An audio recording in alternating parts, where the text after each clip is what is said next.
Hello student, एक बार फिर पुनः आपका अपने यूट्यूब चैनल मनीषा मोबे क्लासेस में आपका स्वागत करती हूँ। स्टूडेंट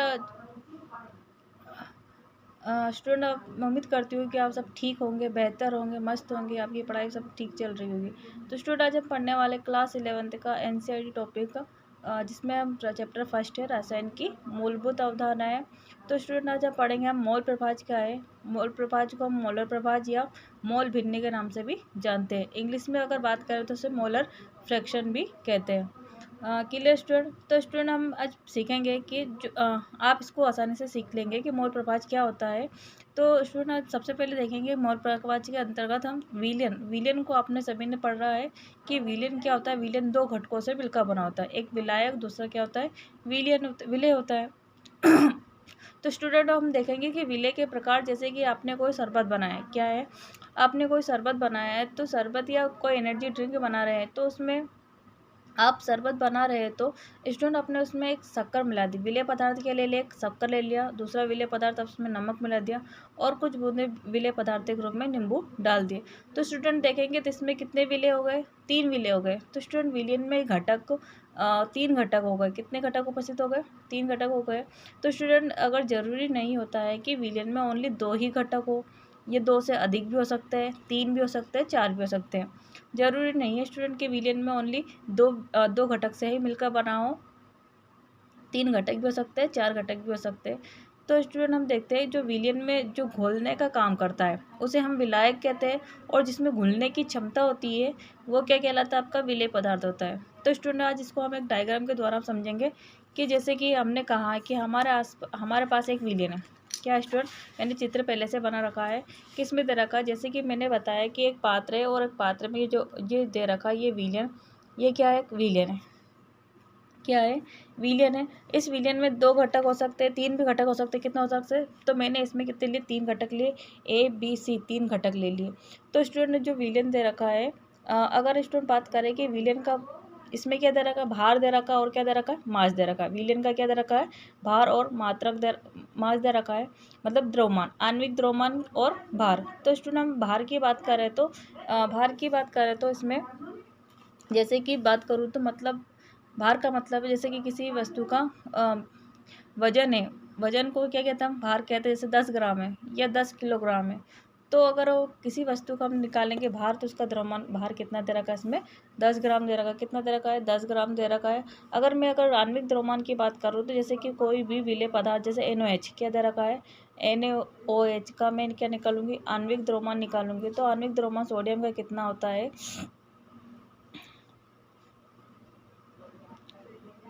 सोडियम का, और ऑक्सीजन और हाइड्रोक्साइड का निकालूंगी। तो सोडियम का परमाणु क्रमांक 11 होता है और इसका द्रव्यमान कितना होता है, 23 होता है।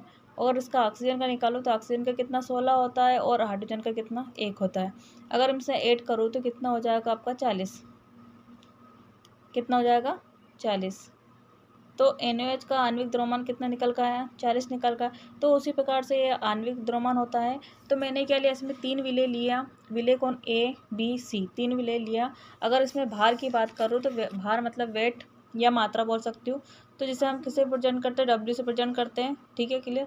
और अगर द्रव्यमान की बात करूँ तो द्रव्यमान क्या इसको M है, क्लियर। उसी प्रकार B के लिए निकालूँ तो भार क्या दे रखा है, WB, और आणविक द्रव्यमान कितना दे रखा है, MB। और C के लिए निकालूँ तो WC, और द्रव्यमान की बात करूँ तो MC, ठीक है ना। उसी प्रकार हम किसी भी इसकी मोल प्रभाज भी ज्ञात कर सकते हैं। आणविक भार और द्रव्यमान का मोल प्रभाज ज्ञात कर सकते हैं किससे, Na से, और उसको NB से और NC से। Clear student. अगर हम बात करें तो अगर द्रव्यमान की बात करूँ तो NaOH का आणविक द्रव्यमान तो हमने स्टूडेंट देख लिया कि अगर इनका अनुपात निकाल लिया जाए तो स्टूडेंट इनके मोलों की संख्या भी ज्ञात किए जा सकते हैं। इसी आधार पर मोलों की संख्या भी निकाल सकते हैं। तो मोलों की संख्या मैंने बताई आपको, यहाँ पे दे रखा Na और यहाँ पे NB और NC, क्लियर। इसी आधार पर हम मोलों की संख्या निकाल तो सकते हैं, लेकिन यदि अगर हमारे पास विलयन में घटक उपस्थित हो, क्या दे रखा है, अगर विलयन में घटक उपस्थित हो, अगर हमें उस घटक के द्रव्यमान पता हो तो आणविक द्रव्यमान हम आसानी से पता कर सकते हैं, मोलों की संख्या ज्ञात कर सकते हैं। Clear student. अगर मैं आपको बात करूं कि मैंने क्या लिया, एक शर्करा लिया, क्या लिया, एक ए के लिए मैंने एक शर्करा लिया, क्या लिया, शर्करा या शर्करा का भार कितना ले लिया मैंने, 6 ग्राम मात्रा, कितना ले लिया, 6 ग्राम मात्रा ले ली। बात करूँ तो वेट बोल सकते हो, उसका भार कितना ले लिया मैंने, 6 ग्राम शर्करा का भार, उसका भार कितना है, 6 ग्राम है। तो उसका आणविक द्रव्यमान निकालूंगी, तो मैं आणविक द्रव्यमान कितना निकालूंगी उसका, आणविक द्रव्यमान लगभग मान लूँ मैं कितना, 180 हो सकता है, कितना, 180 से ज़्यादा हो सकता है, क्योंकि जो एक कार्बन में कितने 12 अणु होते उपस्थित होते हैं। तो शर्करा का सूत्र होता है C12H22O11 होता है। तो हम किसी भी पदार्थ की मात्रा तथा पदार्थ का आणविक द्रव्यमान का अनुपात को मोल प्रभाज कहते हैं।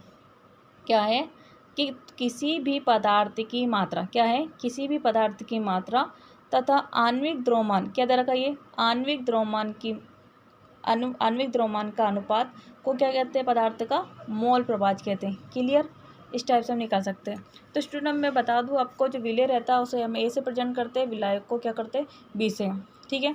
और विलायक बराबर जैसे लिख सकते हैं Na, और विलय के लिए एन भी लिख सकते हैं। अगर हम विलायक के लिए बात करें तो इसके लिए फॉर्मूला बनता है तो एक से, क्योंकि हम मोल प्रभाज को किससे प्रेजेंट करते हैं, एक से। उसी प्रकार एक विलायक के लिए एक से बराबर दे रखा है Na/Na प्लस NB, और विलय के लिए एक से भी बराबर NB/Na plus NB। Clear student, तो हम इसको परिभाषा आपको डिफाइन कर देते हैं कि मोलर या मोल प्रभाज या मोल भिन्न, मोलर फ्रैक्शन क्या होता है। तो लिखा है कि किसी विलयन में विलय तथा विलयन के मोलों की संख्या, क्या है, किसी विलयन में विलय के तथा विलयन की मोलों की संख्या का अनुपात या विलायक एवं विलयन के मोलों की संख्या का मोल प्रभाज कहलाता है। अनुपात क्या कहलाता है, मोल प्रभाज कहलाता है, जिसे हम किससे प्रेजेंट करते हैं, एक्स से प्रेजेंट करते हैं। किससे प्रेजेंट करते हैं, एक्स से प्रेजेंट करते हैं। तो स्टूडेंट आप देखेंगे कि एक बार वो बता देती है आपको कि किसी विलयन में विलय तथा विलयन के दर का, किसी विलयन में विलय तथा विलयन के दोनों मोलों की संख्या, विलयन के मोलों की संख्या कितनी हो सकती है, 2 हो सकती है, 3 घटक हो सकते हैं, 4 घटक हो सकते हैं, वो अपने ऊपर डिपेंड है। तो हम अनुपात का क्या होता है, विलय के मोलों की संख्या का अनुपात या विलायक या विलयन के मोलों की संख्या का अनुपात क्या कहलाता है, मोल प्रभाज कहलाता है, जिसे हम एक्स से प्रेजेंट करते हैं। माने कि मेरे पास कितने 2 यौगिक है, या विलयन में कितने घटक है, 2 घटक है। क्या है, विलयन में 2 घटक है, ए और बी, जिसमें तथा मोलों की संख्या मैंने क्या ली, Na और Nb ली। तो स्टूडेंट देख सकते हैं कि विलय के मोल प्रभाज के लिए फॉर्मूला चलता है, जिसे हम मोल प्रभाज को एक्स से प्रेजेंट करते हैं, तो हम विलय के लिए क्या कर रहे हैं, बी से प्रेजेंट कर रहे हैं। तो एक्स बी बराबर NB/Na प्लस NB, और विलायक का मोलर प्रभाज कैसे याद करें, एक से Na/Na plus NB। Clear student, मैंने यहाँ कुछ क्वेश्चन लिए, इस क्वेश्चन से आप समझ सकते हैं कि प्रश्न लिया है कि 90 ग्राम जल में NOH विलय, क्या है, 90 ग्राम जल में NOH विलय कितना है आपका, NaOH क्या है, विलय है, और NaOH और जल का क्या निकालना है आपको, मोल प्रभाज। क्लियर, आपको इस टाइप से आपको निकालना है। तो स्टूडेंट देखेंगे आप कि हमें क्या निकालना है इसमें,